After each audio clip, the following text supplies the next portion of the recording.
Hi guys, today I'm going to be reading chapter 6 of Stowaway. It's called Murderer, and it starts on page 22. So make sure you're following along in your book while we read this.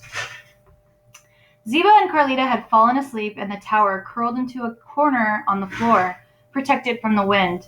The explosion brought them to their feet in a panic. They could see the two ships sailing closer to the beach with cannons firing. "What should we do?" called Ziba.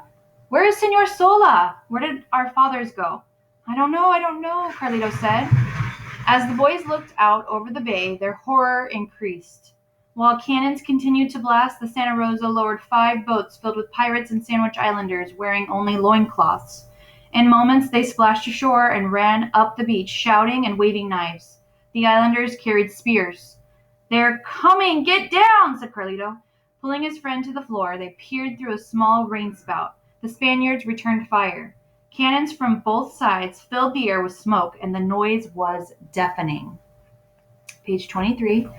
Directly below the boys came the sounds of wood splintering and pottery being thrown against walls.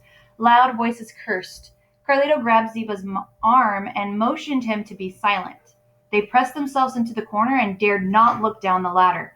They knew without seeing that men were in the church and they were destroying it.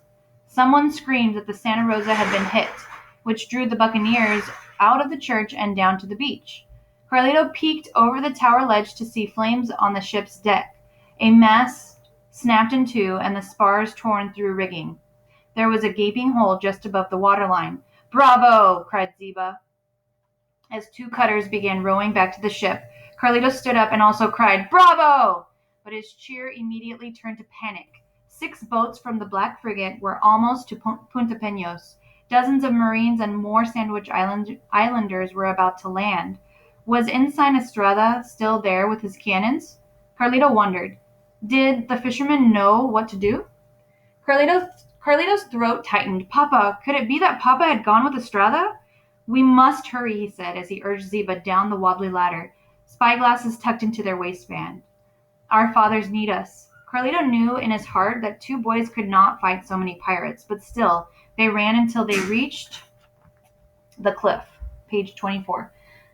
They climbed into the branches of their secret tree to watch the rocky beach below. The cannons were there, but Senor Estrada and the fishermen were retreating into the woods, trying to outrun those who had jumped from the boats into shallow water.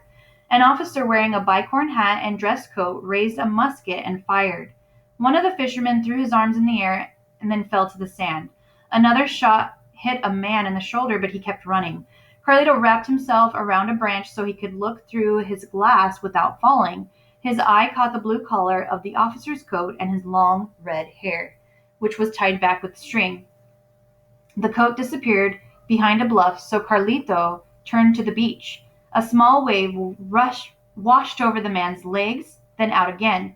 He lay on his side in the wet sand, blood staining the water's edge. When Carlito focused on the man's face, the open eyes that no longer held life, he gave an anguished cry. "No, please, no, Papa!"